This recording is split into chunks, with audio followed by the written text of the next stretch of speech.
Any questions for Coach?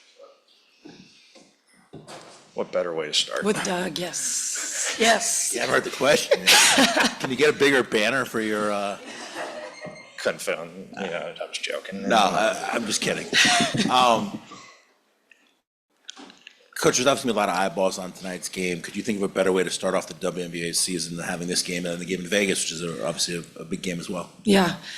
Just, glad it's finally here. The anticipation of getting to this first game.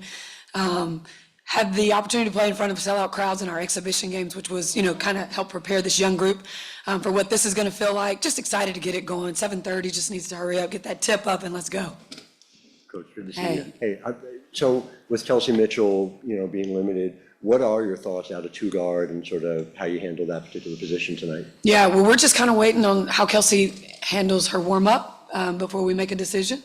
So, but yeah, I think her at the two, we're going to be in a good position where with Caitlin and her out there together, the speed that those two have and the way they can fly up and down the court, we haven't had that much opportunity for them to work together yet. So, the little bit that we had, it was really exciting what it looked like. So just, hopefully Kelsey will be in a place where she's able to go for us. And if not, we'll get her ready for New York. We got second row there. With such a young group, what do you see as challenges of facing a veteran group like Connecticut, especially with like Dawana and AT?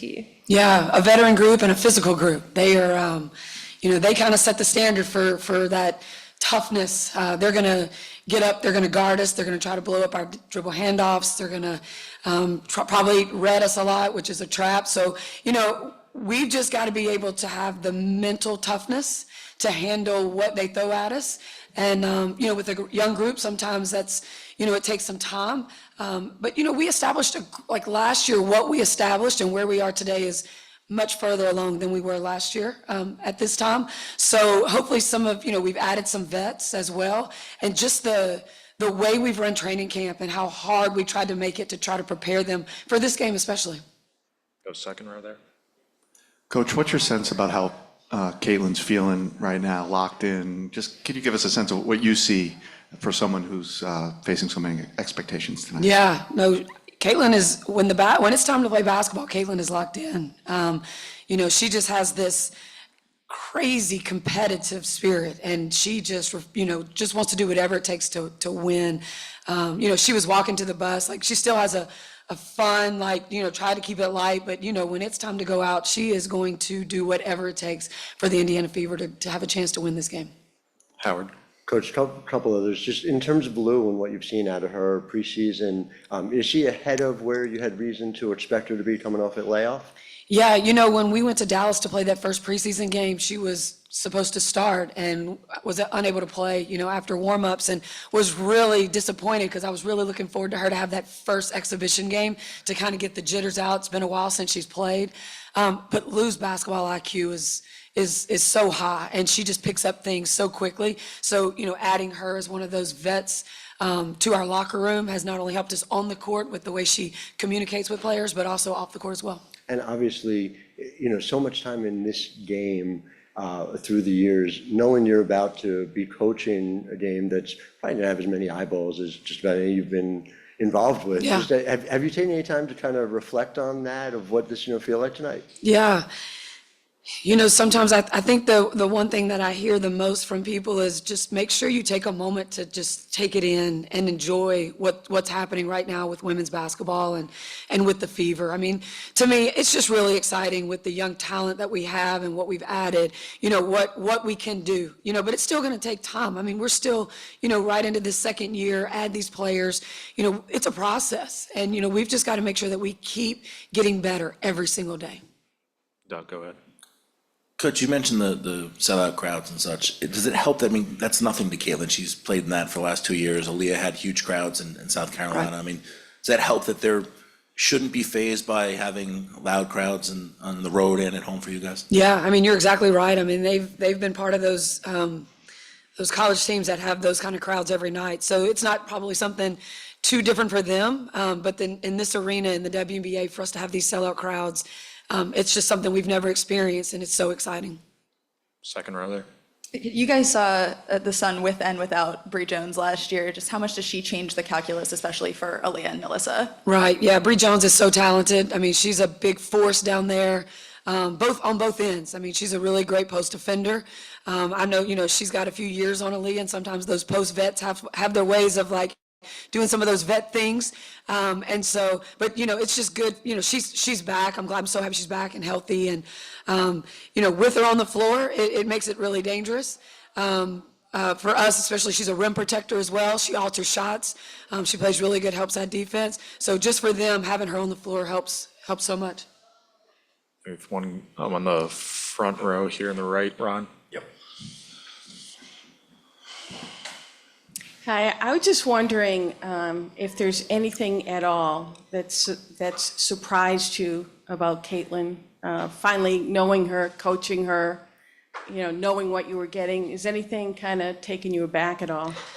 Yeah, we've followed her now for several years. So, being up close and personal in a lot of her games, you kind of see who she is and what she's about, and it's that fierce competitor. She came into training camp, didn't want to lose a drill. I mean, that's just who she is.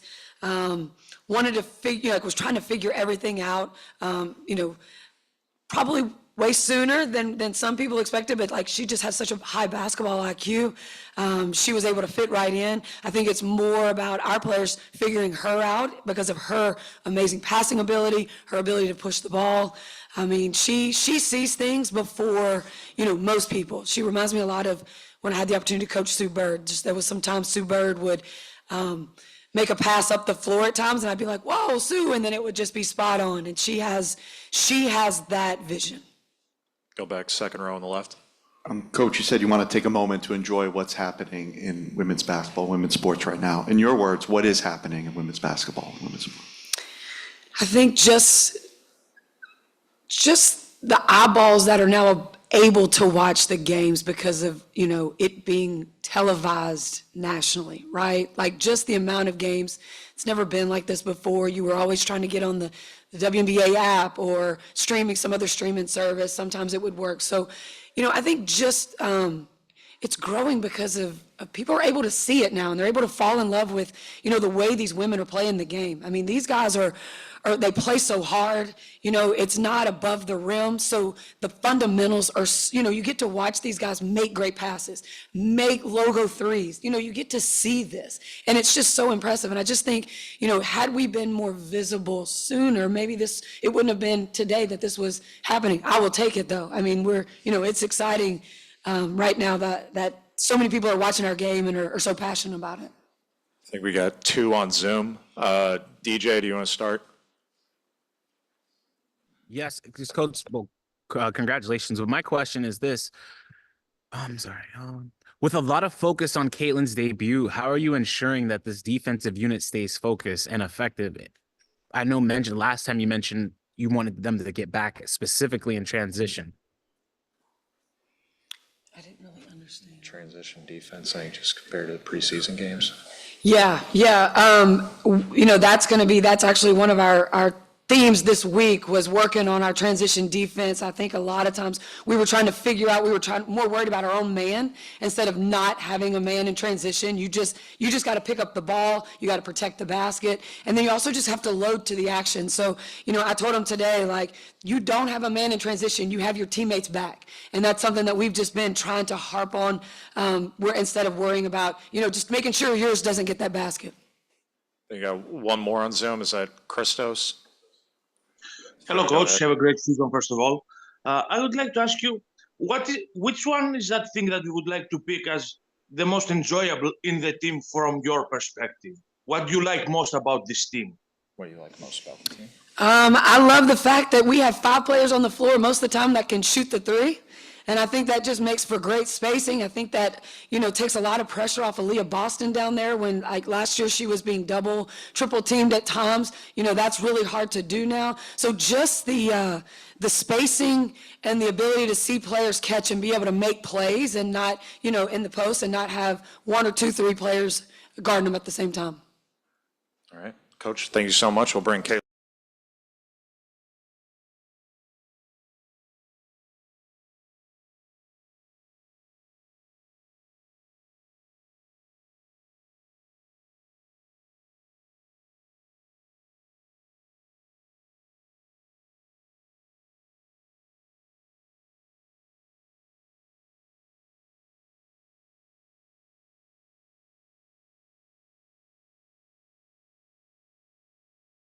you know, there's usually, you know, one or two people on the team where you can kind of sag off of. When you get into the pros, when you have pick and roll like that, like, especially with shooters in the corner, it's like, what do you do? Do you help off the corners? Do you help off our other posts? So I think it's almost, you know, more dynamic when working with Aaliyah, just because it's like, what do you give up? I think Aaliyah and Liz, I think it's both going to take time playing with each other, playing with me, like running the court hard. You know, that just takes reps. That takes, you know, time to build. I think we've already seen it get a lot better. But I always want to reward them. You know, they run the most in a game. They're running block to block. Like, that's hard work. That's hard to do. So, you know, even if it results in a turnover sometimes, that's sometimes the best way to learn, is to reward them, even if it's not successful, and just go back and watch it on film. But I think that chemistry is already, you know, growing game by game. And then just the other part, from an emotional perspective, you've always talked about that ultimately the game on the floor is the thing that means the most to you. And I just wonder, compared to a lot of these signature moments, you know, whether it's hearing your name called as the first pick, all that you've gone through, is this one likeliest to stand out the most? For sure. Like, this is basketball. This is what I love to do. You know, this is something I've dreamed of ever since I was a young girl. So now that it's really here and you're getting to enjoy it, like, man, I'm so lucky. Like, I get to do this as my job. So I think getting to put on my uniform, like, this is a little different than a preseason game. Like, this one really counts. Like, this is the real deal. Like, this is on ESPN. So, you know, we're going to go out there and give it everything we have. And I think this is definitely up there with some of the best moments of my life, for sure. Second row on the right. Caitlin, there's been so much talk and expectation. We're at 6 o'clock. Tip-off is in 90 minutes. Can you just talk about how badly you want 7:30 to be here at this point? Yeah, I don't like sitting around all day. It kind of stinks. Like, I just want to get out there and play. We don't need shoot-arounds. We don't need that. Like, just go out and play.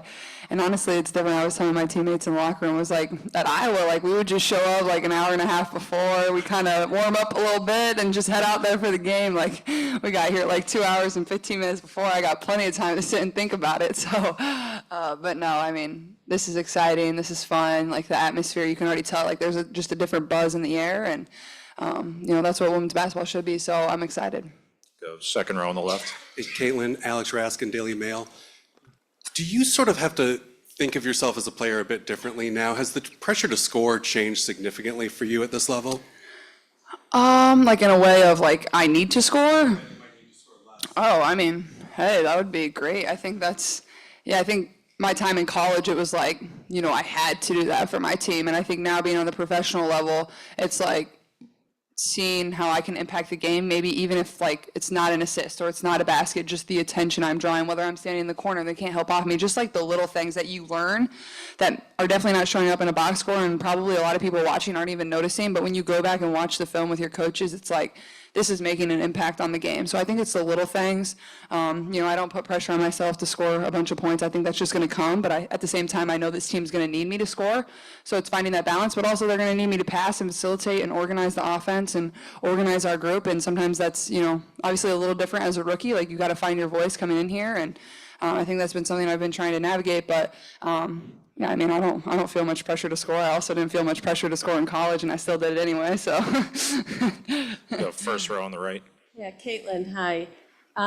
You seem pretty relaxed out there. I was just wondering how you would describe your mood, and if it's any different than any other big moment, big game that you've had previously. I feel like a little kid. Like, I just feel like really excited more than anything. Like, I don't really get nervous. Like, I don't get like anxious. Like, I just get like a giddy excited feeling. Like, I'm just can't wait for the moment to be here and just go out there and play the game and have a lot of fun. You know, to me, like, it's just a game. Like, you know, if we walk away without a win tonight and we know we did everything right to get better, and, you know, you have a quick turnaround, you get to play again on Thursday. Like, that's what this league is. Like, you can't just, you know, dwell on one loss. Obviously, our goal is to go out there and win and dominate in all areas, but I think our group knows, like, if we go out there and play the way we should for 40 minutes, we're going to get the result we want, but we're also going to get a lot better. So for me, like, it's just basketball. Like, that's what I try to remind myself, and that's what Coach Christie says too. Like, this is basketball. Like, don't overthink it. Just go have fun. And, you know, we know a lot of eyeballs are on it. We know a lot of people are going to be here. It's a sellout. I think they're first since 2003. So how lucky are we? Embrace the moment and go take it. Back row on the left, Ben, go ahead. Hey, Ben Pickman from The Athletic. You talked about waiting around, and wanting just this night to get here. Just what was it like? What was going through your mind as you did walk out on the court for warm-ups and began to warm up? What are you kind of thinking about? I was like, oh my gosh, how is the 90-minute clock not started? That's what I was thinking. But I think I don't know, like I said, there's just a buzz in the air. I was just excited to get on the court. I was waiting in the locker room for my court time. I'm like, come on, is it my turn to warm up yet? I'm just ready for the game. I think I'm ready for this moment. No matter how it goes, good, bad, whatever it is, this is a first for me. It's a great learning opportunity. And you only get your first WNBA game one time, so you better make the most of it and soak in every single second, because I'm never going to get this opportunity again. So that's always what I try to tell myself is take a deep breath, look around, enjoy the environment, and I think that's going to go a long ways for me as this game starts. Go on the back row to the left again to Erica. Thank you. Erica Ayala with CBS Sports. Caitlin, you talked about shoot around, but I noticed that the first person that you greeted from the Connecticut team was actually head coach Stephanie White. What was that like to just be able to catch up with her in your pro debut? Yeah, she's obviously called a lot of my games all throughout college, and I just think she has a really great basketball mind. I think she's done a great job calling college games. It's been great to see her on NBA games. I think what she's done is she's obviously, she's been a trailblazer, honestly.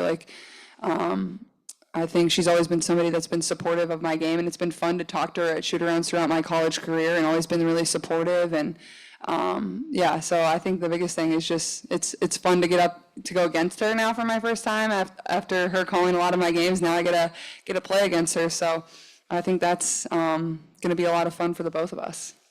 I think we have in the right and back row. Hi, Margaret Fleming from Front Office Sports. I wanted to ask, as you and your draft class have just become national celebrities and you guys are making your big debut this week, what does it mean to you to be a part of elevating the league?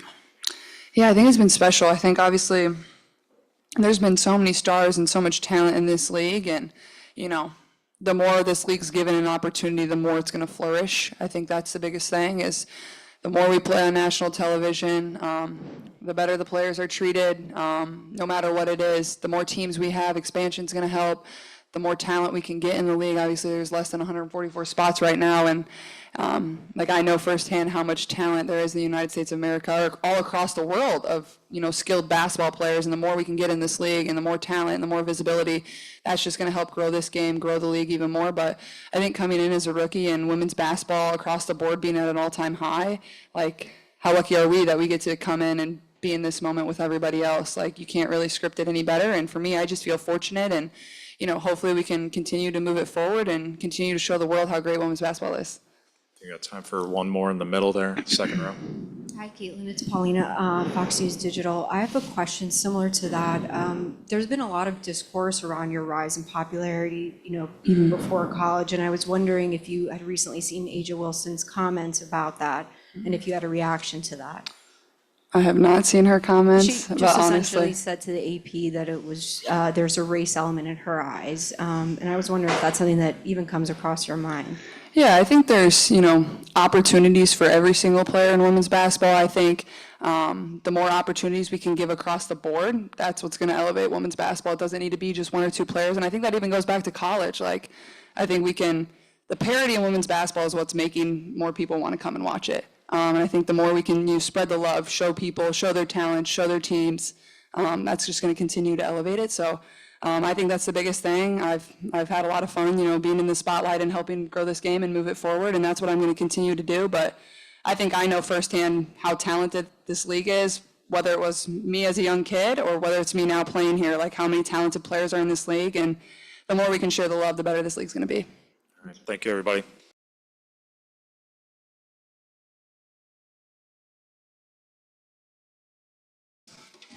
Hello. Thank you. All right, we have head coach Stephanie White. Start with questions in the room. I'd like to start. Maggie, go ahead. It's a big night for you. You've called a lot of Caitlin's games in the college game. Just what kind of reaction do you think she'll get here, knowing that she's the visiting team, but that this is such a big debut for her? I think she'll get a great reaction. This is a part of the country that loves basketball, Certainly, there's a strong contingency of fans and young fans and families who want to watch her play, who may have or have not seen her in person, that want to see her for the first time. I expect them to be excited, much in the way that they are every time a UConn player comes back to town. So I think she'll get a good ovation during introductions, and hopefully we'll keep it quiet the rest of the time. Hey, Blaze.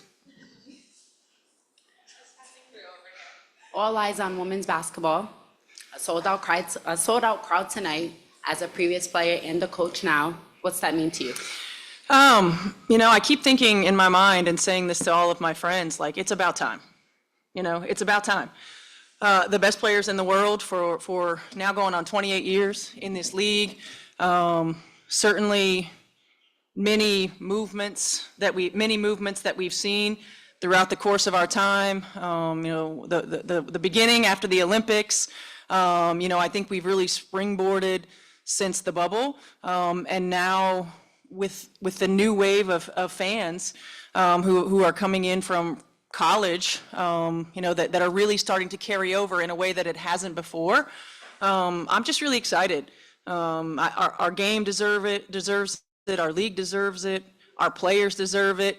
I'm just glad that everybody else is finally getting on board and recognizing these incredibly talented women in this exceptional league.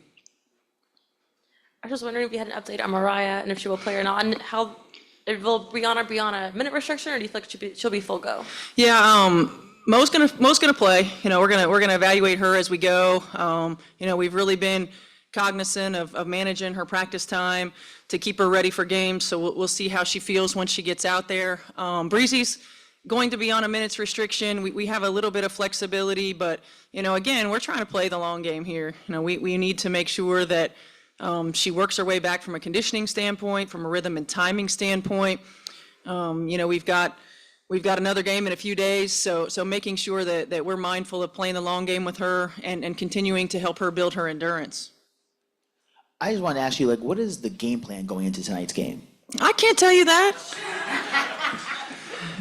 For us, it's about making them make tough shots, right? Like, we can't they've got great players. Yes, they have one that's really well known in Caitlin Clark, but let's not forget they had the Rookie of the Year a year ago. Nalissa Smith is playing outstanding basketball. You got Katie Lou, who's coming back, who can knock down shots, and I don't know if Kelsey Mitchell's going or not, but Kelsey Mitchell was an all-star. They're just young. There's just no substitute for experience. So we've got to play them honest.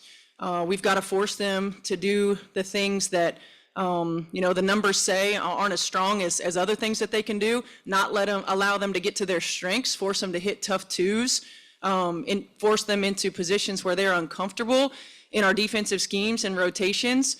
We've got to figure out who we're giving the shots to, and we've got to live with the result of that, and then finish plays. Hi, back here by the TV. One of the things, and if you've been asked this before, I apologize, it's a little late coming in. One of the things that Caitlin has mentioned a few times today was how you're so familiar with her game, having called her games in college, and it looked like you had some interactions with her earlier today at shoot-around. Just having that front row seat to what she's been able to do and how her game has really unfolded, what impresses you the most, and do you think that familiarity helps you guys going into tonight? I think the thing that's impressed me the most is that each year she's added to her game. 2 years ago, it was how much stronger she was. I remember having a conversation with their strength and conditioning coach, and her just asking me, what does she need to do for the next level? And it's like, she's got to get stronger. And then I think she added like 8 pounds of muscle.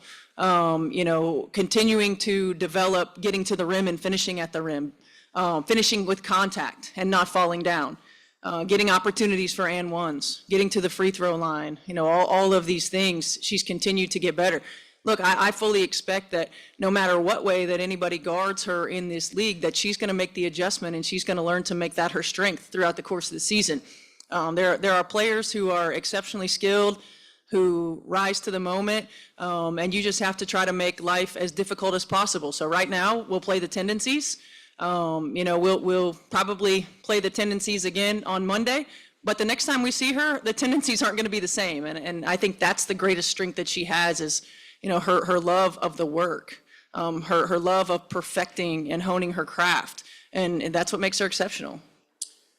I just want to ask, you're obviously a great observer of this game, won a national championship. What is it about Caitlin that you think has allowed her to capture the imagination of people that maybe were not into women's basketball before? And is it just her, or is it maybe that just there's a confluence of circumstances in terms of the availability of the games, the availability of the internet, other things that have allowed her to be somebody who helps catapult the game forward? I think it's a combination of all those things. First and foremost, as somebody who played in the Big Ten and, grew up in a college town, it's like college towns love their athletes, right? Iowa and that community was incredibly blessed because they had the same 4 starters for 4 years. That doesn't happen, right? So you become enamored with teams like that. And then what they were able to do on the national scene when maybe they don't look like the team that should be going to the Final Four, maybe they don't look like the team that should be winning multiple Big Ten championships, then there's intrigue from common fans, from those who wonder, how are they beating these other teams, right? I mean, that's the nature of sport. That's what makes college sports so special. That's just the benefit of being in a college town. And she's exceptional. She's exceptional in what she does and the way that she goes about it. She's exceptional in the way that she's handled the attention, the maturity, the ability to understand that she's here because of those who came before her, and to talk about that, and to recognize that, to spread the wealth and to give people their flowers. I mean, you just don't see that a lot. And so I think that all of those things make her really likable, in terms of the general fan. Now, the opponent's fans don't like her, right? When she's playing, certainly, but that's also part of the allure, right? And so I think it's a fun time. I'm excited for her.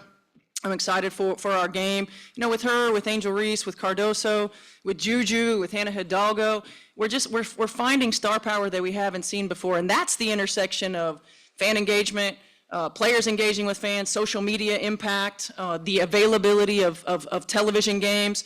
You're not having to search for them. They're there. And we always say in women's basketball, if you watch us once, if you come once, you will continue to come back. And we're seeing that. So, I know you guys have said this is just another game, but do you feel any sort of pressure to assert yourselves on the national stage in front of an audience that maybe hasn't seen your group play before? Yeah, I think we certainly want to put our best foot forward no matter what. Only the new WNBA fans haven't seen us before. So everybody else has seen us on the national stage. Everybody else has seen our players in the WNBA finals, right? So our players are used to this. They're used to the urgency of every moment. This is not a group who takes these moments for granted. I'm excited for the new fans to see our players. I'm excited for our new fans to see Alyssa Thomas, who could be the MVP in the league, to see Brianna Jones coming back from injury, who's an all-star, two of them future Olympians, potential Olympians this year. I'm excited for them to see a 15-year vet in DeWanna Bonner, who is getting some of her flowers and finally enjoying some things that her career has not seen before, right? I'm excited for them to see our new young up and coming talent. So I'm excited for a lot of those things, but it is game one. So while all of that is really cool and really awesome, it's a long season. And, no championship was won or lost in the first game of the year and in May. So we do have to approach this like every other game. Enjoy it, no doubt about it, but stay laser focused on what's important. Steph, good to see you. A couple of quick things. One, I don't know if you mentioned about Mariah, what her status is, what you expect out of her today. Yeah, Mo's going to play. I'm not sure how much. We'll just evaluate that as we go. She's been limited in practice. We want to again play the long game, make sure that we're smart with her minutes, that we're smart managing her recovery and pain level and mobility. So she'll play, and we'll evaluate it as we go. And just in terms of what Rachel Banham brings to this team, I know you talked at the end of last season about trying to find ways to stretch the floor more, and what have you seen so far, and kind of how do you view her slotting into this team, which brings a lot of veteran talent back? Yeah, the thing I love most about Rachel is she's a coach on the floor. Like, she does everything that coaches love. She communicates, she works her tail off, she's high IQ. She's a good teammate. The way she interacts with her teammates on the floor in the locker room is really important. She sees the game from a coach's perspective because she's been on the sideline for a number of years, right? And she can carry that over and be that coach on the floor. And so there's a little bit more self-awareness when you see the game from that perspective. But I love her pace, the way that she plays. Anybody who saw her exhibition game could see, in this system, I think she's got real potential to impact us in a positive way on both ends of the floor. We'll finish up on Zoom. Christos, go ahead. Hello, coach. Have a great season, first of all. I would like to ask you, from your Thank you. perspective, what does it mean, the whole Caitlin Clark effect, about the growth of this league, and also about your team? Which one is the biggest difference comparing to last season, about the vibe and about the way that you play on both ends? Yeah, I think that the Caitlin Clark effect, you see it in the numbers. I mean, it is what it is, and there's no denying that the institution, the University of Iowa, the NCAA, ESPN, Fox, everybody benefited from Caitlin Clark and her fandom, for lack of a better term, right now. There's certainly a financial effect. There's an attendance effect. She's captivated an audience in a way we haven't seen a player do in a long time. A number of reasons, certainly, but whatever the reason, it doesn't matter, because it's moving the needle in a way that our sport has deserved. It's moving the needle in a way that our players have deserved. For us, we want to continue to take advantage of that. We want to continue to build on those opportunities. I think you see teams that fans get attached. South Carolina, certainly one of them. Iowa, one of them. LSU, one of them. That fans get attached to. UConn has been one of them for a long time, right? And now we're starting to see star players in the women's game in a way that we haven't seen before. So, it's exciting. It's still going to be an adjustment. There's no doubt about it. It's just the nature of the beast. But at the same time, for our league, it's a great thing, and it's just going to continue to springboard. All right, thanks, Steph. Thanks, everyone.